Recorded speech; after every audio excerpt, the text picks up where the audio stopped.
শীতকালের আনাগোনা প্রকৃতিতে বাতাস মিহি হয়ে বইছে চারিদিকে।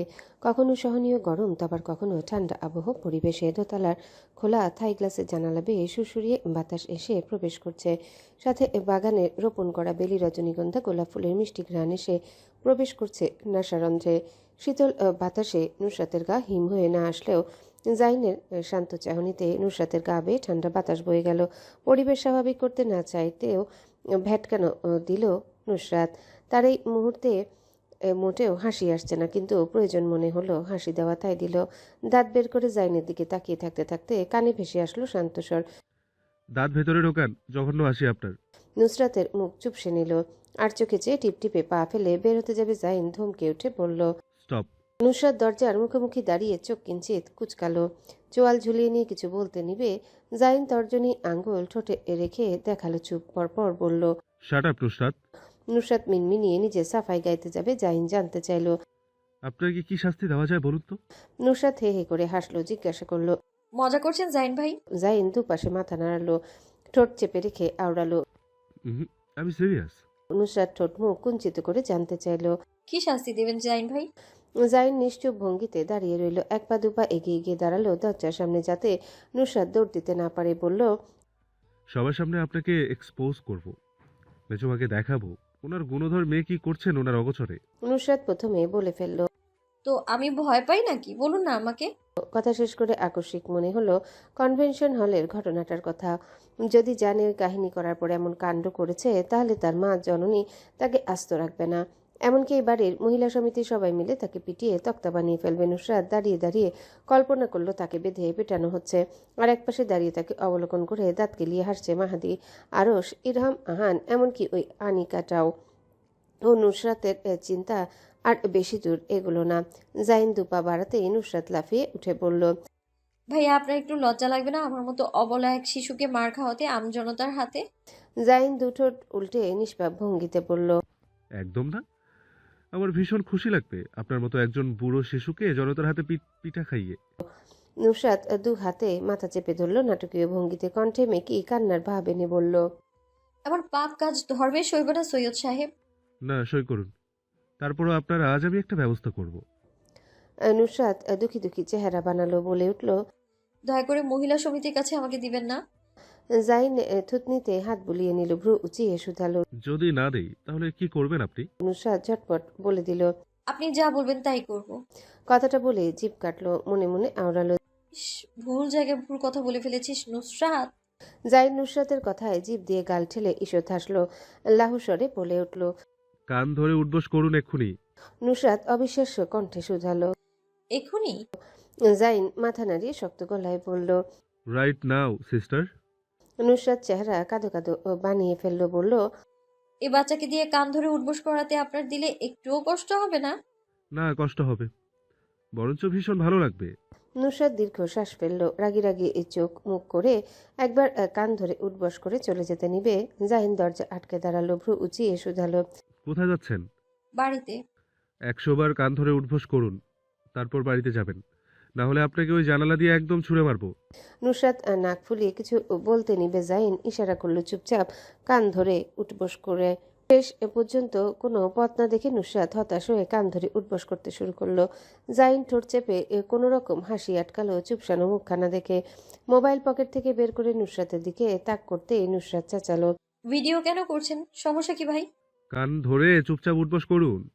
আপনাকে এখানে কথা বলার জন্য আনা হয়নি, কাজ করানোর জন্য আনা হয়েছে। উঠবোস না করলে চলুন আপনি আমার সাথে। নুসরাত কড়মড় করলো, কান ধরে উঠবস করতে করতে বলে উঠল। জাইন ভাই আপনি খুবই বড় ধান্দাবাজ। জাইন নির্লিপ্ত গলায় উত্তর দিল। আপনার থেকে কম। নুসরাত পরপর 100টা কান ধরে উঠবস করে কোমর চেপে উঠে দাঁড়ালো। জাইনের মোবাইলের দিকে কিয়ৎকাল তাকিয়ে থাকলো অবিরাম। থুতনিতে বুড়ো আঙ্গুল আর তর্জনী আঙ্গুল একত্রিত করে বুলিয়ে নিয়ে হুমকি দিল। এই কাজের জবাব সময় মতো পেয়ে যাবেন দুল্লা ভাই। শেষটুকু বলতে গিয়ে নুসরাতের গলা সামান্য চওড়া হলো। জাইন তাতে ভ্রুক্ষেপ না করে গম্ভীর কণ্ঠে বলে উঠল। আমি সবসময় সেই অপেক্ষায় থাকবো শালিকা। এরপর জাহিন দরজা থেকে সরে আসলো, সম্মানের সহিত দেখালো বের হয়ে যেতে। নুসরাত রুম থেকে বের হতে হতে জাইনের শোনার মতো বিড়বিড় করলো। দেখে নেব জাইন ভাই, দেখে নেব। না দেখে নিলে আমার নামও নুসরাত নাসির থেকে বদলে দিব। নাসির মঞ্জিলের পরিবেশ উত্তেজিত। নুসরাত মুখ ফুলিয়ে কাহিনী বলছে এতক্ষণ যাবৎ। কাহিনী কি হয়েছে? কাহিনী বলা শেষ করতে পারেনি তার পূর্বেই টুংটাং নোটিফিকেশন আসলো সবার মোবাইলে।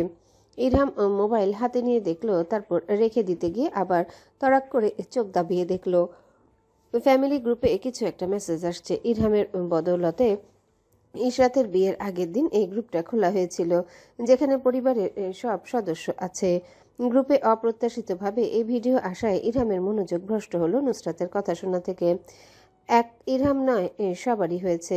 দ্রুত হাতে গ্রুপে ঢুকে ভিডিওটা ডাউনলোড দিল সবাই। নুসরাতকে ইশারা করে ইরহাম বোঝালো 2 মিনিটের জন্য চুপ করতে। নুসরাত বিরক্ত হয়ে চসূচক শব্দ উচ্চারণ করলো, না চাইতেও মুখ দিয়ে। পকেট থেকে মোবাইল বের করতে একই মেসেজ শো করলো। সেও সেখান থেকে ভিডিওটা দেখার আগে দেখলো কে সেন্ড করেছে ভিডিওটা।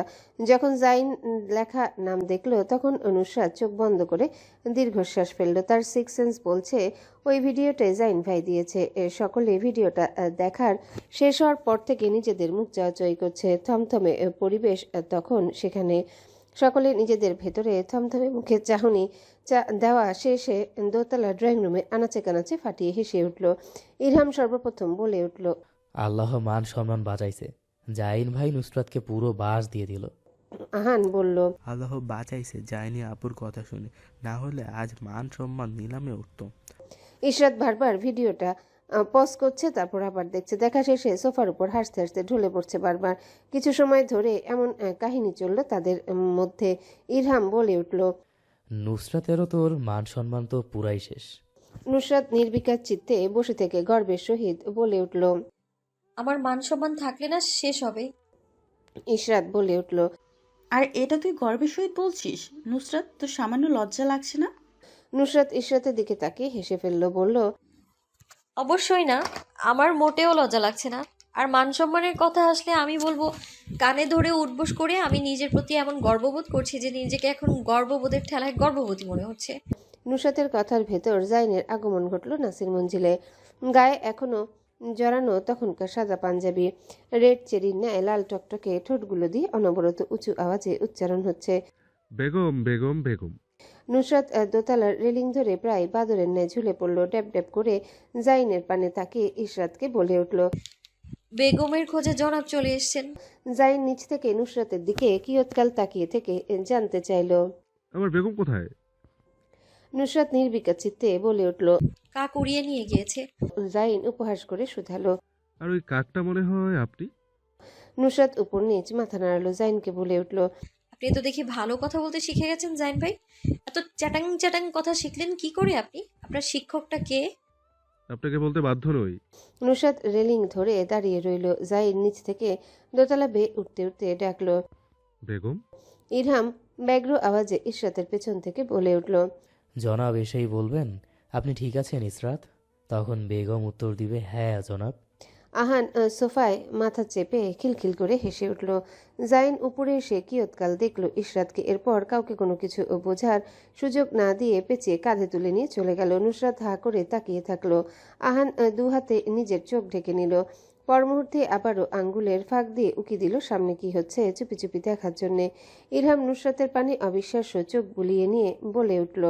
এটা জাইন, তাই আমার বিশ্বাস করতে কষ্ট হচ্ছে। আহান নিজের হাতের আড়াল থেকে ইশরাত আর জাইনের যাওয়া দেখতে দেখতে সহমত পোষণ করল। আমারও। নুসরাত মিনমিনিয়ে বলে উঠল। এই জাইন ভাই তো ইসরাতের উপর পুরাই আশিক হয়ে গেছে। পরপর আবারও বলল।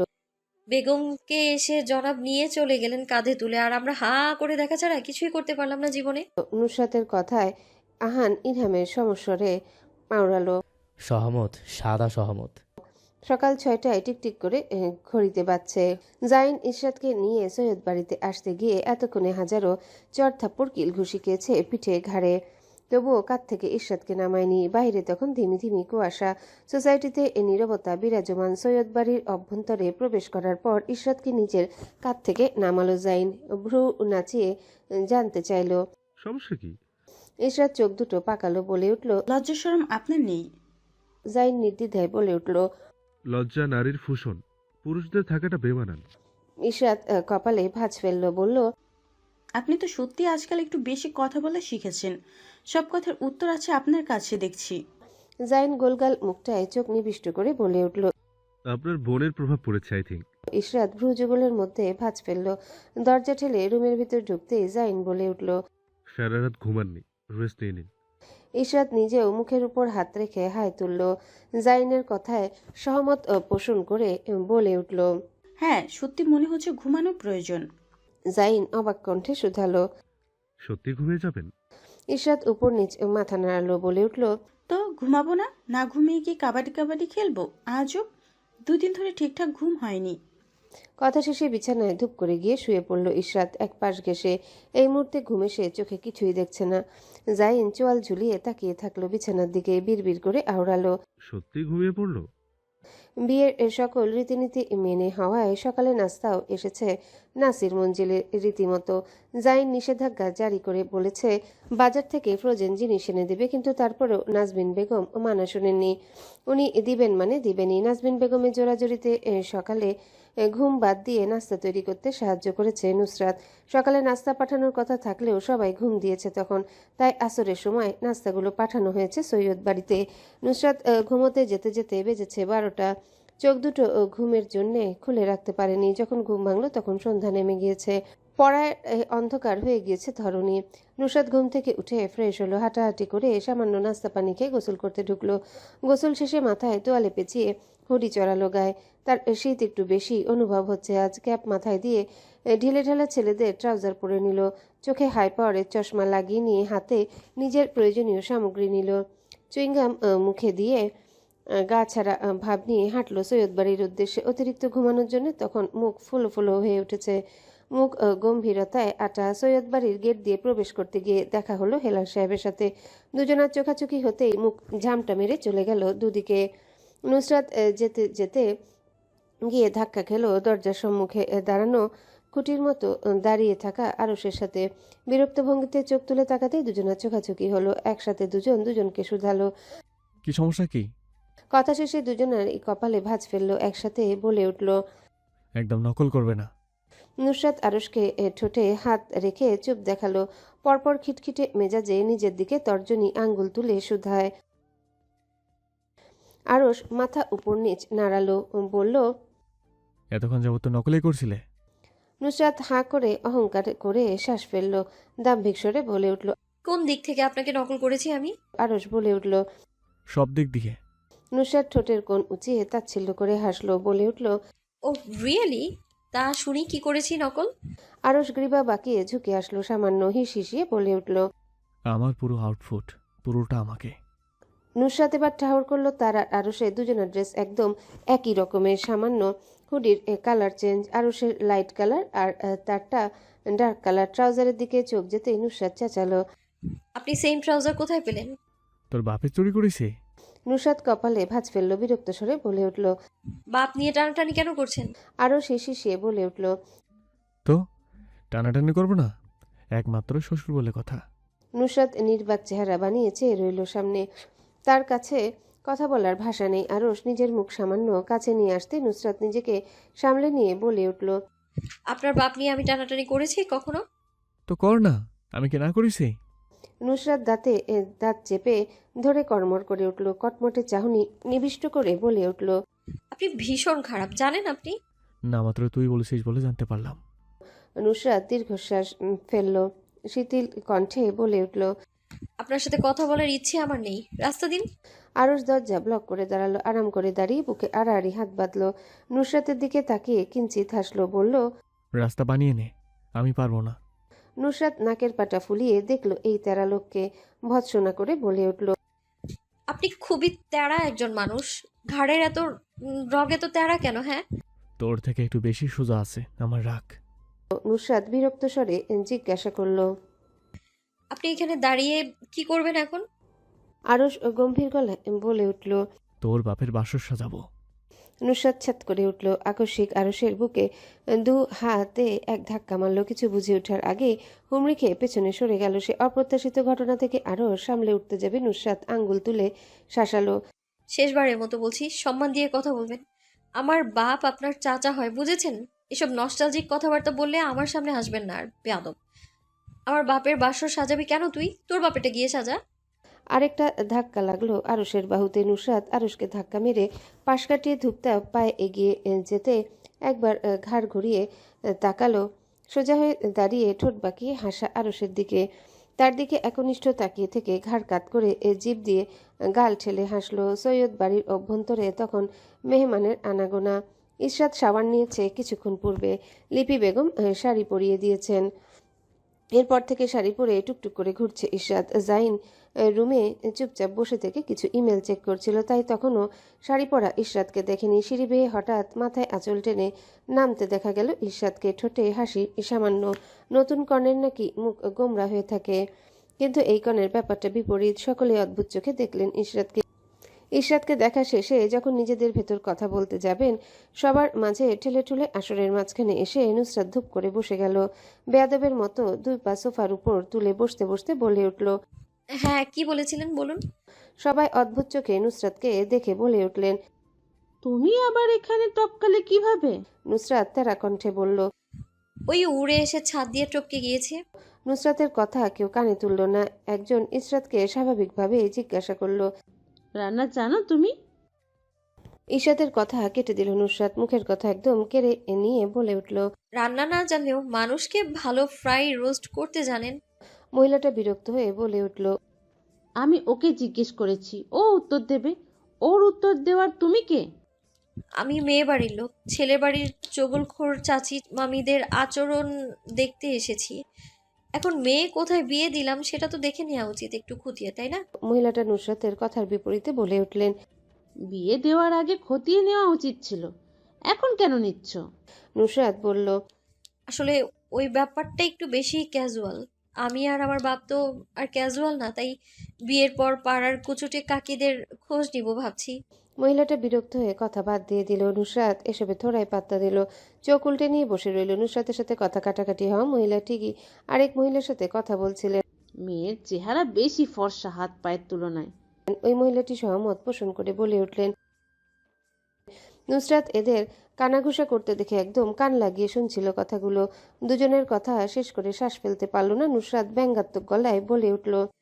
আপনার মেয়ের সস্তা নাইট ক্রিমটা আমি চুরি করে নিয়ে এসে ইসরাতের মুখে লাগিয়ে দিয়েছিলাম, বুঝেছেন আপা? আই মিন কাকিমা। এই জন্য ওর হাত পা কাইল্লা। আপনার মেয়ের মতো শুধু মুখটা সুন্দর। নুসরাত আরো কিছু বলতে নিবে, রুহিনী এসে টেনে ধরল তার হাত। চোখের আকার বড় বড় করে বলে উঠলেন। ঝগড়া করো না নুসরাত আম্মা। নুসরাত নিজের হাত ছাড়িয়ে নিতে টানা হেঁচড়া করলো। গলা ফাটিয়ে সবার শোনার মতো করে বলে উঠল। আমাদের মেয়ে আমরা নিয়ে চলে যাব। মেয়ে দিলাম তো দিলাম, এরপরেও কোনো সম্মান নেই। এই কুচুটে বুড়িরা কেন বলবে ও ক্রিম ইউজ করছে? ও গোপ মতো পাইছে নাকি সস্তা পণ্য ব্যবহার করবে আমার বোন? রোহিণী বেগম এক হাতে নুসরাতের মুখ চেপে ধরলেন। চোখ দুটো দেখিয়ে বুঝালেন আল্লাহর ওয়াস্তে চুপ যেতে। নুসরাত চুপ হওয়ার পাত্রী না। সে অবিচল গতিতে হাতের নিচ থেকে মুখ বের করে বলে চলল। আমি কোথাও একটা লেখা দেখেছিলাম, মুসলমান একে অপরের ভাই ভাই। এদের দেখে মনে তো হচ্ছে না তা। এরা কোনো প্রতিবেশী হতেই পারে না। ভেবেছিলাম রিসেপশনে দাওয়াত দেব, এদের এই ব্যবহারে রিসেপশনে দাওয়াত ক্যান্সেল। রোহিণী নুসরাতকে টেনে টুনে নিয়ে গেলেন ড্রয়িং রুম থেকে। যেতে যেতে নুসরাতের কানে ভেসে আসলো। এই মেয়েকে বিয়ে করবে কে? এই কথার উত্তর দিতে ডাইনিং রুম থেকে গলা উঁচিয়ে নুসরাত চিৎকার করলো। কেন আপনার ছেলেকে করব? দেখলাম তো বহুত সুন্দর। কালো জাদু করে আমার রূপের দেওয়ানা বানাবো আপনার ছেলেকে, সাথে আপনাকেও। ইশরাত মেহেদি রাঙা হাত মুখের উপর চেপে ধরে হেসে উঠল সবার সামনে বসে। নুসরাত আবারও বলল। আপনার ছেলেকে পাগল বানিয়ে রাস্তার পাগলদের মতো ছেড়ে দিব। তারপর ওই যে বিদেশ থেকে আসছে না দুটো, একটা তো বিয়ে করে নিয়েছে, অন্যটার উপর কালো জাদু অ্যাপ্লাই করব। সাকসেস হলে শাশুড়ি মাকে বলে কালো জাদু করব, বুঝেছেন? কালো জাদু করে বিয়ে করব। ভদ্রমহিলা হাঁ করে তাকিয়ে থাকলেন ডাইনিং এর দিকে। সামান্য মাথা উঁচিয়ে দেখলেন টেবিলের উপর উঠে বসে খাবার খাচ্ছে আরাম করে নুসরাত। এতক্ষণ যে ঝগড়া করেছিল তার বিন্দুমাত্র প্রতিচ্ছবি তার ভেতর দেখা যাচ্ছে না। নুসরাত মুখে সিঙ্গারা ঢুকিয়ে নিল। খাবার মুখে নিয়ে নাজমিন বেগমের নামে নালিশ করতে বলল। আম্মা আমায় একটা সিঙ্গারা খেতে দেয়নি, আমি মাত্র 7টা সিঙ্গারা খেয়েছি। রোহিণী বেগম মুখে খাবারগুলো হজম করে নেওয়ার জন্য পানি এগিয়ে দিলেন। নুসরাত পানি নিয়ে খেলো। ঢেকুর তুলে মৃদু কণ্ঠে জানালো। ধন্যবাদ। ঘড়ির কাঁটায় টিকটিক করে 8টা বাজছে। রোহিণী বেগম কখন থেকে লাগাতার বমি করেই চলেছেন। লিপি বেগম পিঠে হাত বুলিয়ে দিয়ে বললেন, যা ছোট, গিয়ে শুয়ে পড়, শরীর ক্লান্ত মনে হয়, এজন্য মাথা ঘুরছে, পেট ব্যথা হচ্ছে। সুফি খাতুন কিয়ৎকাল অদ্ভুত চোখে পরিলক্ষিত করলেন রোহিণী বেগমকে। লিপি বেগমের কথা কানে যেতে এতক্ষণে সন্দেহী নজর আরো গাঢ় হলো তার। জিজ্ঞাসা করলেন, মাথা ঘুরাচ্ছে কবে থেকে তোর? রোহিণী বেগম নিজের রুমের দিকে এগিয়ে গেলেন। তাকে ধরে নিয়ে এগোলেন ঝর্ণা বেগম আর লিপি বেগম। বিছানার দ্বার প্রান্তে দাঁড়িয়ে মৃদুস্বরে বললেন, গতকাল থেকে। সুফি খাতুন থুতনিতে হাত রেখে মাথা নাড়ালেন, বলে উঠলেন, এই লক্ষণ সুবিধার না, মনে হচ্ছে পোয়াতি পড়ছে ও আবার। নুসরাত ইশরাত ততক্ষণে এসে দাঁড়িয়েছে সেখানে। সুফি খাতুনের কথা শেষ হতেই এ দুজন মৃদু কণ্ঠে বলে উঠল, কি? রোহিণী বেগমের শরীর খারাপ হতে দেখে লিপি বেগম সবার আগে ফোন দিয়ে সোহেদ সাহেবকে জানিয়েছিলেন। যখন তিনি এটা জানতে পারলেন তখন ফোন দিয়ে ডাক্তারকে আসতে বলবেন। পথিমধ্যে হেলে দুলে হেঁটে এসে হাজির হলো নুসরাত। রুমের সামনে ভিড় করে দাঁড়ানো ইরহাম, আহান, হেলাল সাহেব, সোহেব সাহেব সোহেদ সাহেবের দিকে তাকিয়ে ফিক করে হেসে ফেললো। হাসতে হাসতে বারবার নিচের দিকে ঝুঁকে গেল। নিজের দিকে সবার অদ্ভুত দৃষ্টি অবজ্ঞা করে পেটের কাছে হাত বেঁধে কোমর দোলাতে লাগলো। হাসির তোরে কথাটা বলার ফুরসত হলো না। তারপরও কোনো রকম অস্ফুটে সুরে উচ্চারণ করলো, আসবে আমার কোল জুড়ে, সরি স্লিপ অফ টাং, আসবে চাচুর কোল জুড়ে ছোট্ট সোনা। এই কথাটা বিস্ফোরণের ন্যায় কাজ করলো সবার ভেতরে। সকলেই একে অন্যের মুখ চাওয়াচাওয়ি করলো স্তম্ভিত নয়নে। সোহেদ সাহেব লজ্জায় লাল মুখ করে নিলেন। নুসরাত সেসব দেখলো না। সে আহানকে উদ্দেশ্য করে বলে উঠল, আমার অ্যান্টনি আহান্টনের ভাই আসতে চলেছে, ইয়াহু হুররে। নুসরাত খুশিতে লাফিয়ে উঠল। ইরহাম একবার বাপ চাচার থমথমে মুখ দেখলো, একবার খুশিতে নাচতে থাকা নুসরাতের মুখ দেখলো। সোহেব সাহেব নুসরাতকে কোমল কণ্ঠে জিজ্ঞাসা করলেন, ভাই আসবে এটা কে বলেছে? ফড়িংয়ের মতো শুধু নাচলো, তার পা এক জায়গায় আটকে নেই। ছোট বাচ্চা আসার কথায় সবাই যতটা মুশরানো, নুসরাত তার তুলনায় দ্বিগুণ উৎফুল্ল। হাসি মুখে বলে ওঠে, দাদি বলেছে। সোহেব সাহেব শুনতেই হাত উপরে তুলে নুসরাতকে দেখালেন, ঠাট্টা করলেন, সামান্য উপহাস করে বললেন, পাগল মেয়ে, কার কথা বিশ্বাস করেছিস তুই, বুঝেছিস? নুসরাত মাথা দোলালো, বলে উঠল, যেখানে আমি নিজেকেই বিশ্বাস করি না সেখানে আমি দাদিকে বিশ্বাস করব কিভাবে ভাবলে তুমি? দাদির কথায় বোম মারতে এসেছিলাম চাচুর এই চুপসানো মুখ দেখতে। বলেই খিকখিক করে হেসে উঠল আহান। দমিয়ে রাখা শ্বাস ফেলে বলে উঠল, আমি শ্বাস আটকে মরে যাচ্ছিলাম। বুঝে মজা করবে তো। এসব ভাই বোন বিষয়ক নিয়ে আমাকে দ্বিতীয়বার ডিপ্রেশন দিও না তো আপি। নুসরাত খিটখিট করে হাসলো। সোহেব সাহেব ফোঁস করে শ্বাস ফেলে কল দিলেন ডাক্তারের নাম্বারে। সবকিছু জানানোর পর ডাক্তার জানালেন ফুড পয়জনিং হয়েছে, অতিরিক্ত তৈলাক্ত খাবার খাওয়ায়। কি ঔষধ দিতে হবে একটা প্রেসক্রিপশন বানিয়ে তা সোহেব সাহেবের নাম্বারে পাঠাবেন বলে কল কেটে দিলেন। ইশরাত ওয়াশরুম থেকে বের হয়ে হাতের তোয়ালে দিয়ে আলগোছে মুখ মুছে নিয়ে সামনের মিররের দিকে অগ্রসর হলো। যেতে যেতে কাউচের উপর সামান্য ভিজে তোয়ালেটা রেখে দিল। আয়নার সামনে দাঁড়িয়ে চুলে চিরুনি চালাতে চালাতে একবার চোখ তুলে তাকালো পেছনে দাঁড়িয়ে থাকা জাইনের দিকে। জাইন রুমে প্রবেশ করার পর থেকে এমনই দাঁড়িয়ে আছে। এবার ইশরাত ভ্রুনাচি জানতে চাইল, কি হয়েছে, খাম্মার মতো দাঁড়িয়ে আছেন কেন? জাইন কথা বলল না। অবিচল দৃষ্টি সামনে স্তম্ভিত রেখে এক পা দুপা করে এগিয়ে ইশরাতের সন্নিকটে দাঁড়ালো। সম্মুখে প্রশ্নাত্মক চেহারা নিয়ে দাঁড়ানো ইশরাতের কথার উত্তর না দিয়ে আলগোছে বাহু ধরে ওপাশ ফিরিয়ে দিল। গম্ভীর মুখে তখন নমনীয়তা দোলা দিচ্ছে। ব্রাশ করে রাখা চুলগুলো পিঠের উপর থেকে আলগোছে সরিয়ে দিয়ে সামনে সেট করে রাখলো। মেয়েলি ঘাড় হতে চোখ তুলে সামনের দর্পণে তাকাতে প্রতিবিম্বের সাথে চোখাচোখি হলো। পকেট হাতড়ে বুশোর ব্র্যান্ডের পেন্ডেন্ট বের করলো জাইন। তা ধীরে ধীরে মেয়েলি গলায় পরিয়ে দিয়ে লঘু স্বরে উচ্চারণ করলো, this pendant is made for you রে। কথা শেষে ইশরাতের চুলের ভাঁজে শব্দ করে চুমু খেলো। ইশরাত এতক্ষণ যাবৎ গলায় ঝুলানো হোয়াইট ডায়মন্ডের পেন্ডেন্টটা দেখছিল। জাইনের কথায় সামান্য নড়ে উঠল সে। চোখ তুলে তাকাতেই আবারও চোখাচোখি হলো। জাইন ইশরাতের বাহু ধরে নিজের দিকে ফিরাতে ফিরাতে চমৎকার হাসলো, শুধালো, ভালো লেগেছে? ইশরাত মুখ ফুটে কিছু শব্দ ব্যয় করার আগে জাইন বলে উঠল, ভালো না লাগলে কোনো কিছু করার নেই, আপনাকে আমার চিহ্ন বয়ে বেড়াতে হবে। এটা আপনি আমার আর তার প্রমাণ বহন করবে। জাইন ঝুঁকে ইশরাতের কপালে চুমু খেতে যাবে। ইশরাত দুপা পিছিয়ে গেল।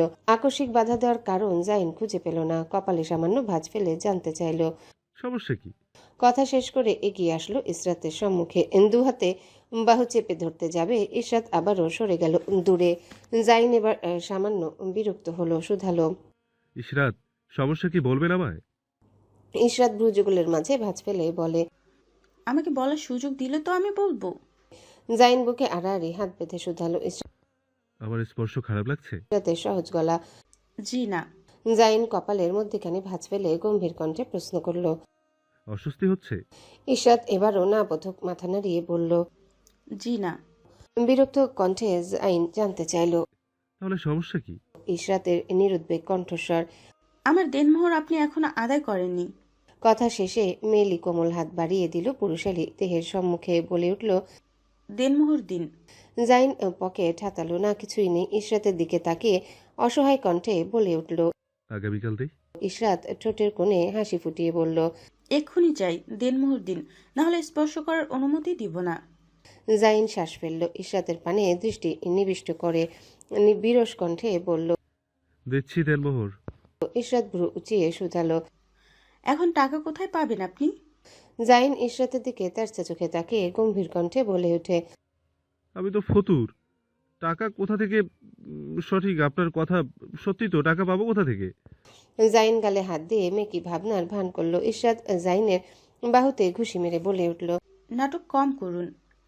জাইন ইশরাতের হাত মুঠিতে চেপে ধরে নাইট স্ট্যান্ডের দিকে পা বাড়ালো। ড্রয়ার খুলে টাকার চেক বের করতে করতে শুধালো। কত টাকা দেনমোহর আপনার? ইশরাত হিসাব করলো, করা শেষে বলে উঠল। এভাবে ধরলে তো 10 লাখ, আর এর আগে বিয়ে করেছিলেন তখন 10 লাখ ছিল, তাহলে এভাবে ওভাবে 20 লাখ হয়। জাইন ইশরাতকে উল্টাপাল্টা হিসাব দিতে দেখে বলে ওঠে। এভাবে অভাবে ধরে যত টাকা হয় বলুন। এভাবে ওভাবে ধরলে 20 লাখ টাকা হয়। আপনি চাইলে 30-40 লাখ টাকা দেনমোহর দিতেই পারেন। ইশরাত শেষের কথা এমনি বললেও জাইন তা সিরিয়াস হিসেবে নিল। মুখের কথা মাটিতে পড়ার পূর্বে বল পয়েন্ট কলম দিয়ে ছোট ছোট অক্ষরে টাকার অ্যামাউন্ট বসিয়ে দিল। 40 লাখ টাকা। নিজের সিগনেচার দেওয়া শেষে বাড়িয়ে দিল চেকখানা। ইশরাতের দিকে বলে উঠল। দেখে নিন অ্যামাউন্ট ঠিক আছে কিনা। জাইনের বানানো হাত থেকে চেক হাতে নিতে ইশরাতের চোখ দুটো রসগোল্লার ন্যায় বড় বড় হয়ে গেল। বিমূর্ত নেত্র চেক থেকে তুলে সামনের ব্যক্তির দিকে স্থির করে বিস্ময়পূর্ণ কণ্ঠে জানতে চাইল। আপনি পাগল? 40 লাখ টাকা দিয়ে দিয়েছেন? জাইনের অবাক কণ্ঠস্বর। আপনি না বললেন 40 লক্ষ টাকা? তাহলে? জাইনের কথা কেটে দিয়ে ইশরাত বলল। তাই বলে 40 দিয়ে দিবেন? এসব ছাড়ুন, দেনমোহর আদায় করা শেষ, কাছে আসুন। ইশরাত ঠোঁট নাড়িয়ে দুটো শব্দ ব্যয় করার পূর্বে জাইন ঝড়ের গতিতে কাছে চলে আসলো তার। ঠোঁটে আঙ্গুল চেপে হিসিয়ে বলে উঠল। আর কোনো কথা নয়, দেনমোহর আদায় করে ফেলেছি, আর কোনো কথা শুনতে চাই না। পরের কয়েক সেকেন্ড কাটলো ঘরে। জাইন এক হাতে সুইচ টিপে বাতি অফ করলো, অন্য হাতে কাছে টেনে নিল নিজের নতুন বধূকে। ইশরাতের পিঠ ঠেকলো গিয়ে তুলতুলে বিছানায়। চোখ তুলে তাকাতেই জানালা দিয়ে আসা পূর্ণিমার হলদেটে আলোয় চোখাচোখি হলো নিজের সান্নিধ্যে থাকা জাইনের সাথে। জাইন এক হাতের আজলায় ইশরাতের গাল চেপে ধরে কপালে ঠোঁটের পরশ বোলালো, মৃদু সুরে কানের কাছে শুধালো। অস্বস্তি হচ্ছে? জাইন কথা শেষে ইশরাতের ঠোঁটের দিকে আগাতে ইশরাত বাধা দিল। দ্বিধা যুক্ত নেত্র জাইনের পানে নিবিষ্ট করে বলে উঠল। জাইন, আমার ভয় লাগছে। জাইন হাসলো, বলল। ভয় পাবেন কেন, আমি আছি তো আপনার সাথে। ইশরাত দুপাশে মাথা নাড়ল, জাইনকে বোঝাতে বলল। আমি আপনাকে ভয় পাচ্ছি। জাইনের শ্রবণে কথাটুকু ঢুকতেই থমকালো সে, বিমূঢ় বিহবল কণ্ঠে শুধালো। কেন? আপনি আমায় ভয় পাচ্ছেন কেন ইশরাত? ইশরাত জাইনের দিকে তাকিয়ে শিথিল কণ্ঠে বলল। আমি সময় চাই। ইশরাতের ধারণা ছিল তার কথাটুকু শুনতে জাইন দূরে সরে যাবে, রাগ করে চেঁচামেচি করবে। এমন অবস্থায় থাকলে যে কেউই করতো, কিন্তু তাকে অবাক করে দিয়ে জাইনের নমনীয় হাসি ঈশ্বর রুমের চার দেয়ালে ঘুরে বেড়ালো, পুরো কণ্ঠে ভেসে আসলো। এটা বলতে ভয় পাচ্ছিলেন? ইশরাত দেখলো গম্ভীর শুভ্র মুখের লোকটার হাসি তাকিয়ে থেকে, যার হাসির দমকে চোখের নিচের চামড়া কুঞ্চিত হয়েছে। শুভ্র চেহারায় পুরুষালী এই গাল দুটো টকটকে হয়ে উঠছে সময়ের সাথে। জাইন সময় নিয়ে হাসলো শব্দ তুলে। ধীরে ধীরে শব্দ কমে আসলো, ঠোঁটের কোণ থেকে হাসির রেশ কমল না। শব্দ করে ইশরাতের গালে চুমু খেলো। ইশরাতের দেহ নিজের বুকের উপর টেনে নিয়ে চুলের ভাঁজে খেলো শব্দ করে আরেকটা চুমু। ইশরাত জাইনের বাহুবন্ধনীর ভেতর থেকে মাথা তুলে শুধালো। রাগ করেছেন? ইশরাতের প্রশ্নের বিপরীতে জাইন প্রশ্ন করলো। আপনার কি মনে হয়? ইশরাত সহজ কণ্ঠে বলে। আপাতত দৃষ্টিতে দেখলে মনে হয় রাগ করেননি, কিন্তু একটু ভেতরে গিয়ে খোঁচালে হয়তো জানা যাবে রাগ করেছেন নাকি। ইশরাতের কথায় আবারও হাসলো জাইন। ইশরাত বিগলিত গলায় আবারও বলল। আপনার জায়গায় অন্য কেউ থাকলে রাগ করতো। জাইন এতে সামান্য নারাজ হলো, নিজের ভেতর নারাজি চেপে রেখে বলে উঠল। আমার জায়গায় অন্য কেউ বলতে কি বোঝাতে চাচ্ছেন আপনি? ইশরাত চোখা দৃষ্টি জাইনের দিকে নিবদ্ধ করে বলে। সামান্য এই কথায় পুড়ছেন ব্রো, নট ব্যাড। পিনপতন নীরবতা। গোল চক্রাকারে বসা পরপর 4টে মানুষের ঘন ঘন নিঃশ্বাসের শব্দ শোনা যাচ্ছে বদ্ধ কামরায়। মাঝখানে রাখা মোমের আলোয় দেখা গেল নুসরাত এক হাতে নিজের গাল চেপে ধরে বসে আছে থম মেরে। ইরহাম, আহান, মম একইভাবে সবাই থমকানো নয়নে নুসরাতের দিকে দৃষ্টি নিয়ে তাকিয়েছে। সকলের মুখে অবাকতার লালিমা পরিলক্ষিত। কেউই আন্দাজ করেনি এমন কিছু হবে। হুট করে কি থেকে কি হয়ে গেল। নুসরাত গুনে গুনে গত আধা ঘন্টা যাবৎ গালে এক হাত রেখে বসে আছে। মুখের ভাব গতি স্বাভাবিক, কিন্তু এক জায়গায় কখন থেকে বসে থাকাটা স্বাভাবিক ঠেকছে না সকলের নিকটে। দমকা হাওয়া জানালা বেয়ে রুমে প্রবেশ করতে নুসরাত নড়ে চড়ে উঠল। একই জায়গায় কাটি গেড়ে বসার তখন সময় ছিল 30 মিনিট 48 সেকেন্ড। হঠাৎ করে চোখ মুখে অন্ধকার করে অস্পষ্ট স্বরে আওড়ালো। ওই খবিশ আরো চুমু খেয়ে নিয়েছে আমায়, শালা লম্পট, বদমাইশ, ইতর, অশুভ, কুত্তা, পাঠা। ইরহাম নুসরাতের অস্পষ্ট স্বরে উচ্চারণ করা গালিগুলো খুব সহজে বুঝে নিল। রুমের মেঝেতে রাখা মোমবাতি হাতে নিতে যাবে, তার পূর্বে অন্য একটা হাত এসে মোমবাতি নিজের হাতে তুলে নিল। খোলা জানালার কপাট বেয়ে তখন সনসন বাতাস বইছে। রাতের অন্তিম প্রহরে ঠান্ডা হিম শীতল করা হাওয়া পুরো রুম জুড়ে ব্ল্যাকবেরির মিষ্টি গন্ধে ছেয়ে গেছে। সাথে পুরুষালী শরীরের মাস্কি কস্তুরীর সুগন্ধি। বেসামাল বাতাসে প্রায় নিভু নিভু মোমের জ্যোতি। প্রকাণ্ড জুড়ে কোথাও একটা বাজ পড়ার সাথে পুরো রুম রক্তবর্ণের লাল হয়ে গেল। মম চিৎকার করে উঠে যাকে কাছে পেল তাকে আষ্টে পিষ্টে জড়িয়ে ধরল। আহার নিজের পাশে বসে ইরহামকে জড়িয়ে ধরে বিড়বিড়িয়ে পড়ল। লা হাওলা ওয়ালা কুওয়াতা ইল্লা বিল্লাহ আলিউল আজিম। ঝনঝন শব্দে বৃষ্টি পড়ছে তখন লাগাতার। বাহিরে প্রকাণ্ড জোরের বাজ পড়ার শব্দ ভেদ করে নুসরাতের কানের কাছে দিয়ে বয়ে গেল পুরুষালী লহুস্বর। জাস্ট একটা চুমু গালে খেয়েছি বলে আপনি গুনে গুনে 30 মিনিট 48 সেকেন্ড নিশ্চুপ ছিলেন। তাহলে আমার উচিত নয় কি প্রতিদিন 24 ঘন্টায় 48টা করে চুমু খাওয়া? নুসরাত বিরক্তিতে ভ্রু গোছালো, হিসিয়ে বলে উঠল। আরেকবার এমন ধান্দা করলে ঠোঁট কেটে কাকড়াকে দিয়ে দিব। ও তাই নাকি? আরশ নুসরাতের দিকে কাঁধ ঝাঁকিয়ে এগিয়ে গিয়ে জিজ্ঞাসা করলো প্রশ্নটা। নুসরাত গাম্ভীর্যের সাথে বলে উঠল। জি হ্যাঁ তাই। আরশ গাল ঠেলে ঈষৎ বাঁকা হাসলো। চোখে মুখে তখন দুষ্টুমি খেলা করছে। নুসরাতের কথা বলা শেষ হতেই আলগোছে দ্বিতীয়বারের মতো গালে চুমু খেলো। সন্তর্পণে সরে আসতে আসতে মৃদু স্বরে নুসরাতের কানের নিকট নিজস্ব ভঙ্গিমায় বলে ওঠে। তুমি কিছুই করতে পারবে না নুসরাত নাসির। তোমার উপর আমার সব থেকে বেশি অধিকার। Remember that you are my wife, single worded wife. রিসেপশনের আয়োজনে সকলেই ব্যস্ত। ডেকচির আওয়াজ ভেসে আসছে সৈয়দ বাড়ি থেকে দূরে খালি প্লট হতে। নাসির মঞ্জিলের সামনে পার্কিং করে রাখা গাড়িগুলো আজ সরানো হচ্ছে সেখান থেকে। ইভেন্ট ম্যানেজমেন্টের লোকেরা রিসেপশনের ভেন্যু সেট করেছে আর তদারকি করছে আরশ, ইরহাম, আহান, এমনকি বর নিজেও। কিছুক্ষণ পরপর শোনা যাচ্ছে নুসরাতের গলা ফাটানো চিৎকার। এভাবে না, এভাবে করুন বলে শাসাচ্ছে। অনেকক্ষণ চিৎকার করে যখন নিজের ইচ্ছা অনুসারে কাজ সম্পাদন করতে পারল না নুসরাত, তখন নিজেই লোকটাকে নিচে নামিয়ে উঠে দাঁড়ালো মোয়ের উপর।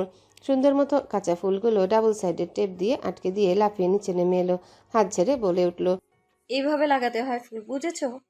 নুসরাত কথা শেষ করতে পারল না। তার সামনে দাঁড়ানো শটানদেহী আরশ ঝুঁকে আসলো নিচের দিকে।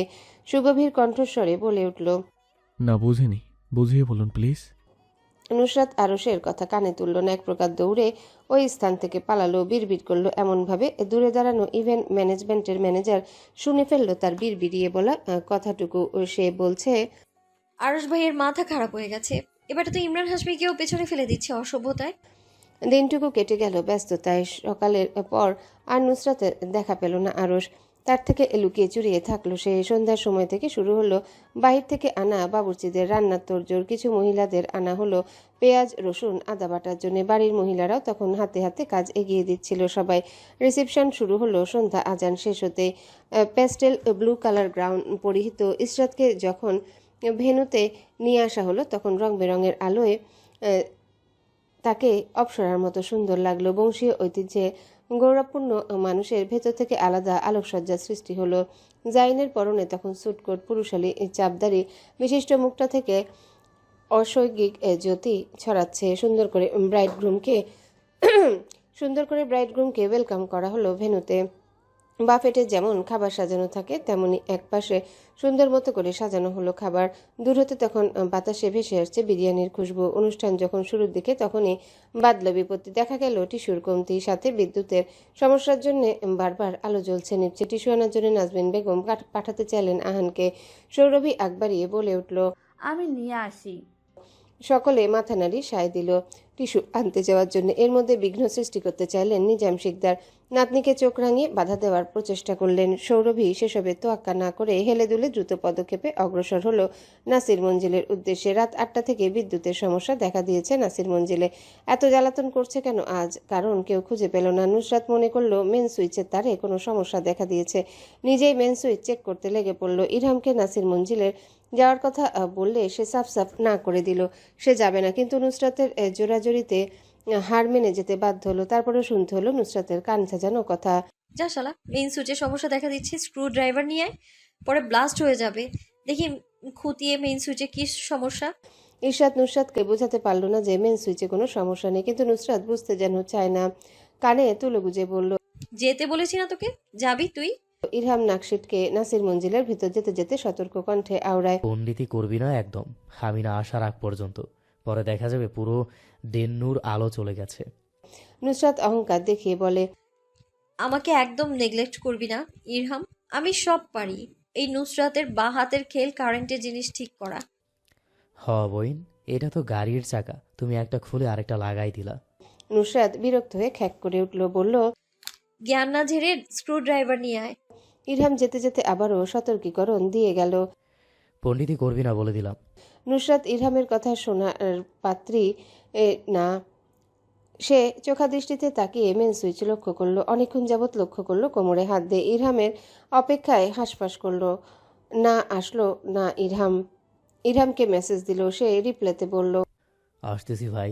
পুরো বাড়ি অন্ধকার করে রাখা, আর ওই বুয়ারাও আসর জমাইছে বাড়ির বাইরে, ওদের পাশ কাটিয়ে যেতে সময় লাগছে। নুসরাত লিখল, তুই ওদের সাথে ফ্লার্ট শুরু করেছিস সেটা বল না। ইরহাম মুখ মোচড় মারার ইমোজি পাঠালো, টাইপিং করলো। তোর মতো পাইলি। এরপর আর নুসরাতের মেসেজ দেখলো না। মোবাইলে সাইট টিপে বন্ধ করে দিল।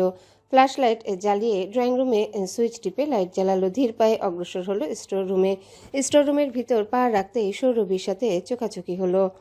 কেউ কাউকে বিশেষ পাত্তা না দিয়ে নিজ নিজ কাজে ব্যস্ত হয়ে উঠল। সৌরভী দুহাতে টিস্যু নিয়ে যখনই অগ্রসর হলো সামনের দিকে, তখনই পুরো স্টোর রুম সহ বাড়ি অন্ধকারে ডুবে গেল। হঠাৎ এমন আলো নিভে যাওয়ায় অবাক হলো স্টোর রুমে অবস্থানরত সৌরভী। ইরহাম দু হাতে চুলের মুঠি টেনে ধরে বিড়বিড়িয়ে আওড়ালো, ও আল্লাহ, আমাকে ধৈর্য দাও। ফ্ল্যাশ লাইট জ্বালিয়ে দরজার সামনে ইরহাম এগিয়ে যেতেই দেখলো দরজার বাহির থেকে আটকানো। হালকা হাতে দরজায় চাপড় মেরে উচ্চালো স্বরে চেঁচিয়ে উঠল, এই দরজা খোল, বাহিরে কে? ভেতরে আমি আছি।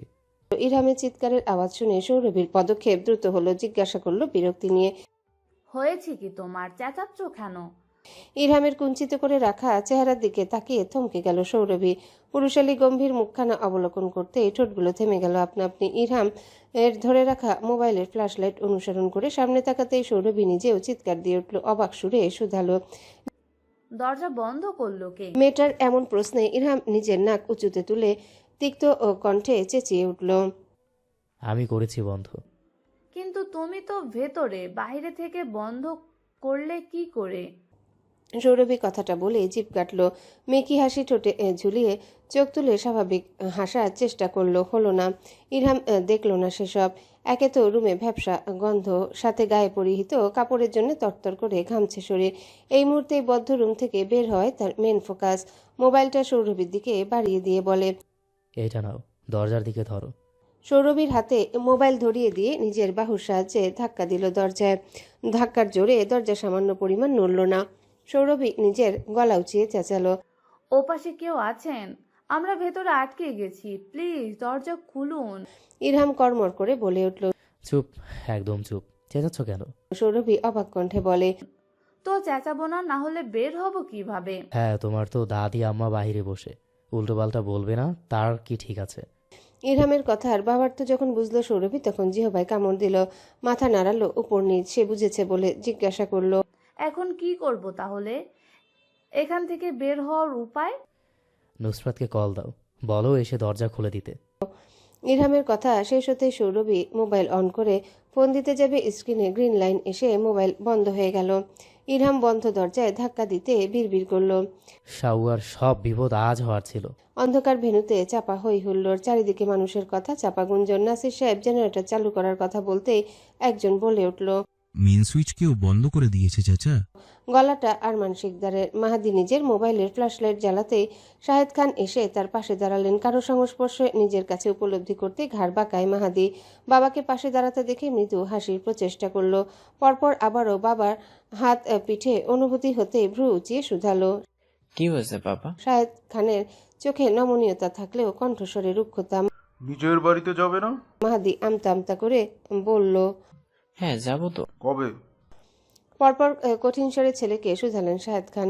পিঠে তখনও স্নেহের হাত। মাহাদি মাথা নিচের দিকে সামান্য ঝুঁকিয়ে নিয়ে স্বীয় গম্ভীরতা বজায় রাখে, অস্পষ্ট স্বরে উচ্চারণ করে, শীঘ্রই। মাহাদির কথা শেষ হতে শাহেদ খান জিজ্ঞাসা করলেন, শীঘ্রই কবে? এই বাড়িতে ঘাঁটি গেড়েছো নাকি? গত মাস খানেক এখানে দেখেছো, এখন ইচ্ছা শেষ হয়নি? নাকি এই বাড়ির কোনো মেয়েকে বিয়ে করে ঘর জামাই হওয়ার ইচ্ছা পোষণ করেছো? মাহাদি এহসান বাবার রসিকতায় হকচকালো। লজ্জা পেয়ে বাবার কথার বিপরীতে মৃদুস্বরে উত্তর দিল, যাব তো বলেছি। ভদ্রলোক আর মাহাদির কথা শেষ হতে আনিকা এসে দাঁড়ালো তাদের পাশে। দুহাতে বাবার গলা জড়িয়ে ধরে বাবার কথায় ঘি ঢালতে ঢালতে বলল, মামু মেয়েটার সাথে বিয়ে দিতে পারো। মেয়েটা ভীষণ ভদ্র, দেখতেও কেমন নাদুস নুদুস। আমি তো কয়েকবার দেখলাম, উন্ডা বিড়ালের মতো মাহাদি আড়ে আড়ে দেখে ওই মেয়েটাকে। কথা শেষে শুভ্র গায়ের রমণী হেসে উঠল ঠোঁট চিপে। মাহাদি চোখ রাঙালো, শক্ত কণ্ঠে বোনের নাম উচ্চারণ করলো, অনিকা। মাহাদিকে রাগ করতে দেখে শাহেদ খান হেসে উঠলেন। দুজনেই টিপ্পনি কেটে শুধালো, এ বাড়ির জামাই হওয়ার ইচ্ছে আছে নাকি মাহাদি? শাহেদ খান পরপর ঈষৎ ভ্রু উঁচিয়ে ছেলের কাছে বললেন, বয়স তো অনেক হয়েছে, কথা বলবো নাকি হেলালের সাথে? তোমাকে কি ওর ভাগ্নি দিবে? মাহাদি জোরালো শব্দে কিছু বলতে নিবে, অনিকা কেটে দিয়ে বলে উঠে, দেখো দেখ, কিছু বলতে পারছে না ও লজ্জায়। মাহাদি নিজেও চায় মেয়েটাকে বিয়ে করতে। বিশেষ প্রয়োজন ছাড়া স্টোর রুমে প্রবেশ করে না নাসির মঞ্জিলে থাকা কোনো সদস্য। তাই এর রুমে জানালাও সচরাচর খোলা হয় না, বদ্ধ পরিত্যক্ত রুম হিসেবে পড়ে থাকে। বদ্ধ কপাটের আড়ালে থাকা ঠেসে রাখা জিনিসের ভারে হাঁটার পথটুকু ভীষণ সংকীর্ণ। ব্যবসা গন্ধে রুমটায় টিকে থাকা মুশকিল। ইরহাম রুমাল মুখে চাপার জন্য বের করেছিল, কিন্তু ঘুটঘুটে অন্ধকারের প্রভাবে হাত ফসকে মেঝেতে পড়ে গেছে। তো তা কবেই। এখন পেট ঠেলে বমির উদ্রেক হচ্ছে, যে কোনো সময় বমি হয়ে যাবে ভাব। এতক্ষণ ফ্ল্যাশ লাইটের আলোয় যতটুকু অন্ধকার নিভেছিল তার তুলনায় এখন দ্বিগুণ আধারে ডুবে আছে রুমটা। মাকড়াসের সাদা বুনো জাল সেটে আছে দেয়ালে, ভেতরে বাহিরে তখন নিস্তব্ধতা জুড়ে রয়েছে। পেঁয়াজ রসুন এই রুমের মেঝেতে বিছিয়ে রাখায় তেলাপোকা হাঁটছে বলে মর্মর শব্দ হচ্ছে। আকস্মিক অন্ধকারে গায়ে ধাক্কা লাগলো, দুজনার অজান্তে একসাথে চিৎকার দিয়ে ছিটকে দুদিকে সরে গেল তারা। মেয়েলি গলায় মৃদু আর্তনাদ ভেসে বেড়ালো কামরায়। সমস্যা কি তোমার ইরহাম? দরজায় ধাক্কা না দিয়ে আমাকে ধাক্কা দিচ্ছ কেন? তাছাড়া এতক্ষণ যাবৎ সামান্য দরজাটুকু তুমি ভাঙতে পারলে না? সৌরভীর কথা ইরহামের শ্রবণান্দ্রিয়ে প্রবেশ করতে চেত করে জ্বলে উঠল। আমাকে তোমার কি পালোয়ান মনে হয় যে এক ধাক্কা মারবো আর দরজা ভেঙে ফেলবো? ইরহামের বিরক্তি ধরা কণ্ঠে কিছুটা দমে যায় সৌরভী। এক হাতে নাকে ওড়না চাপা দিতে গিয়ে মনে হলো ওড়না গায়ে নেই, খসে কোথাও পড়েছে। আলোবিহীন রুমে চোখ আশেপাশে ঘোরালো, কিন্তু বুঝতে পারলো না ওড়না কোথায়। হঠাৎ পায়ের উপর দিয়ে শিরশির করে কিছু একটা যাওয়ার অনুভূতি হতে ভয়ে কাঠ হয়ে গেল মেয়েলি মুখটা। শিরদাঁড়া বেয়ে শিরশির করে বয়ে গেল শীতল বাতাস। শুভ্র বর্ণের মুখটা পাংশুটে বর্ণের হয়ে উঠল নিমিষেই। না চাইতেও বদ্ধ কামরায় সাপের ভয়ে বিকট এক চিৎকার করে ঢলে পড়ল মেঝেতে। গাটুকু মেঝে স্পর্শ করতে উচালো শব্দ হলো। ইরহাম দরজায় ধাক্কা দিচ্ছিল বাহুর সাহায্যে। এই অন্ধকারে কবে মেয়েটা তার পাশ থেকে সরে গেছে টেরও পায়নি সে। যখন আত্মচিৎকারের শব্দ কানভেদ করলো তখন অনেক দেরি। স্টোর রুমের মৃদু আলোর বাল্ব জ্বলে উঠেছে, সাথে সাথে আলোকিত হয়েছে রুমটা। বাহির থেকে দরজা খোলার মর্মরে শব্দে চোখ তুলে দরজার ওপাশে তাকাতে ইরহাম চোখাচোখি জন কয়েক মহিলার সাথে, যারা দরজার কপাট খুলে দিয়েছেন, আর একই সাথে তাদের সন্দেহী নজর ছেলে মেয়ে দুটোর দিকে নিবিষ্ট। কুমারী ছেলে মেয়ে একই রুমে বদ্ধ অবস্থায় পড়েছিল, তারা স্বাভাবিকভাবে মেনে নিতে পারল না। মনে করলো ছেলেটা মেয়েটার সাথে জোর জবস্তি করে খারাপ কিছু করার চেষ্টা করেছে। মেয়েটা হয়তো নিজের ইজ্জত বাঁচানোর ভয়ে জ্ঞান হারিয়ে ফেলেছে। আক্ষরিক অর্থে ইরহাম কাপড়ে ঠিক থাকলেও মেঝেতে পড়ে থাকা জ্ঞানহীন সৌরভীর গা জড়িয়ে থাকা কাপড়ের ঠিক নেই। ওড়না খসে পড়ে আছে এক পাশে, তো অন্য পাশে নারী শরীর বড় গলার কাপড় হওয়ার দরুন বক্ষ বিভাজনের একটু অংশ দেখা যাচ্ছে। ইরহাম যতক্ষণে বুঝলো ঘটনা খারাপের দিকে গড়াচ্ছে, এরা স্বাভাবিক একটা ঘটনাকে বিপত্নিক রূপ দিতে চলেছে, ততক্ষণে অনেক দেরি হয়ে গেছে। চারিদিকে হই হুল্লোড় বেঁধে গেল। সেকেন্ডের ভেতর চোখের পলক ফেলার আগে পরবর্তী ঘটনা ঘটল যে ইরহাম নিজের নামে সাফাইটুকু গাইতে পারল না, বলতেও পারল না। এখানে খারাপ কিছুই ঘটেনি, সব স্বাভাবিক। বাতাসের গতিতে উড়ন্ত খবরগুলি গিয়ে পৌঁছালো সৈয়দ বাড়ির কর্তা ও নিজাম শিকদারের কানে। অবিশ্বাস্য নয়নে দুজনে কয়েক পল তাকিয়ে দ্রুত পায়ে রিসেপশনের ভেন্যু ফেলে ছুটলেন নাসির মঞ্জিলে। তাদের পিছু পিছু ছুটল পুরো পরিবারের মানুষজন। শুধু অজ্ঞাতে থাকলো এই বিষয়ে দুটো মানুষ, যারা এই মুহূর্তে নিজেদের তুমুল ঝগড়ায় ব্যস্ত, নিজ নিজ কথার বাণে একে অন্যকে বোঝানোর বৃথা প্রচেষ্টায় রত। নুসরাতকে মেন সুইচের সামনে দাঁড়িয়ে টানা হিচড়া করতে দেখে আরশ অপ্রকৃতস্থের ন্যায় খেকিয়ে উঠল পেছন থেকে। গলায় আওয়াজ ধারালো করে প্রশ্ন ছুড়ল, ওখানে কি করছো তুমি? মেইন সুইচের কাছে তোমার কি কাজ? নুসরাত নিজের মেয়েলি কপালে ভাঁজ ফেলে বলল, মেইন সুইচে সমস্যা দেখা দিয়েছে, তাই আমি ঠিক করছিলাম। হ্যাঁ, ঠিক করার ধরন তো দেখতেছি। দেখে বোঝা যাচ্ছে না যে এখানে ঠিক করা হচ্ছে না, কুস্তিগিরি করা হচ্ছে। নুসরাত ভ্রু উঁচিয়ে শুধায়, অপমান করছেন? আরশ দম্ভের সহিত বলে, আমার এত সাহস যে তোমাকে অপমান করব? আরশের কথায় নুসরাত নাক ফোলালো, দুহাত বুকে বেঁধে শুধালো। কি চাই? আরশ বিড়বিড়িয়ে আওড়ালো, তোমাকে? কি? কিছু না। আরশ নুসরাতকে মেন সুইচের সামনে থেকে সরিয়ে দিয়ে ফ্ল্যাশ লাইট তুলে ধরে আনলো সেখানে। তীক্ষ্ণ চোখে পর্যবেক্ষণ শেষে সুইচ টিপে দিল, আর তাতে আবারও চারিদিক ঝকঝকে আলোয় ভরে উঠল। শুধালো, কোন অশিক্ষিত মেইন সুইচ বন্ধ করেছে রে? নুসরাত চোখ পাকিয়ে চেঁচিয়ে উঠল, একদম অশিক্ষিত বলবেন না। তো অশিক্ষিতকে অশিক্ষিত বলবো না? একটা মানুষ কতটা মাথামোটা হলে রিসিপশনের অনুষ্ঠানে মেইন সুইচ বন্ধ করে দেয়? নুসরাত হাত তুলে তেড়ে আসলো আরশের দিকে, কর্মরিয়ে বলল, অশিক্ষিত হবে আপনার শ্বশুর? আমার শ্বশুরমশাই তো তোমার বাপ। নুসরাত থতমত খেয়ে গেল, জিভ কেটে বলে উঠল, নিজেই অশিক্ষিত আর অন্যকে বলে অশিক্ষিত? আরশ কপালের ভাঁজ ফেলে শুধালো, তুমি এমন চাচ্ছ কেন? আমি তো তোমাকে অশিক্ষিত বলিনি, যে মেইন সুইচ অফ করেছে তাকে বলেছি। নুসরাত নিজের কণ্ঠে ধীরতা বজায় রেখে বলে উঠল, তো যে কাউকে আপনি কেন অশিক্ষিত বলবেন? আপনাকে এই সাহস কে দিয়েছে? আরশ ভ্রু উঁচিয়ে বিদ্রুপ করল নুসরাতকে। নিষ্প্রাণ বললয় মেলি নেত্রে স্থির করে হিসিয়ে জানতে চাইল, তুমি এত ধরছো কেন? ওই অশিক্ষিতটা তো তুমি না। নুসরাত রাগে ফুঁসিয়ে উঠল, দুহাতে আরশের গলা চেপে ধরার জন্য পা বাড়িয়ে বলে ওঠে, হ্যাঁ আমি বন্ধ করেছি। তো তো কি হয়েছে? আরশ শ্রাক করলো কাঁধ দিয়ে। নুসরাতের দিকে গ্রীবা বাকি সামান্য ঝুঁকে এসে শুধায়, হট কনফিডেন্স, তার মানে ওই অশিক্ষিতটাই তুমি? নুসরাত আরশের বারবার অশিক্ষিত বলা কথাটায় খ্যাপা সারের মতো হিসিয়ে উঠল। দুহাত তুলে থাবা মারার জন্য তেরে আরশের দিকে এগিয়ে আসলো। দুজনার ভেতরে তিল পরিমাণ দূরত্ব মিটিয়ে দিয়ে চিৎকার করে বলে, আমি অশিক্ষিত না। পরপর বিড়বিড় করে আরশে শোনার মতো বলল, তুই নিজেই অশিক্ষিত, গাধা একটা, পাঠা কোথাকার। আমাকে বলিস আবার অশিক্ষিত? নিজেই তো ঠিক মতো স্বরবর্ণ পারিস না মনে হয়। আরশ নুসরাতের বানান করে করে বলা কথাগুলো বুঝলো না, অবাক নেত্র নিবিষ্ট করে শুধালো, কি বললে তুমি? এইভাবে বললে কেন? Speak in Bangali, in a American accent or in a British accent. Nusrat আরশের কথা কানেই তুলল না, খুশিতে গদগদ করে উঠল যখন সত্যি সত্যি দেখলো আরশ স্বরবর্ণ পারে না। বাংলা সিনেমার মতো তার মনে মৃদু স্বরে গান বাজলো, দোলা দিয়ে গেল হৃদয়ে।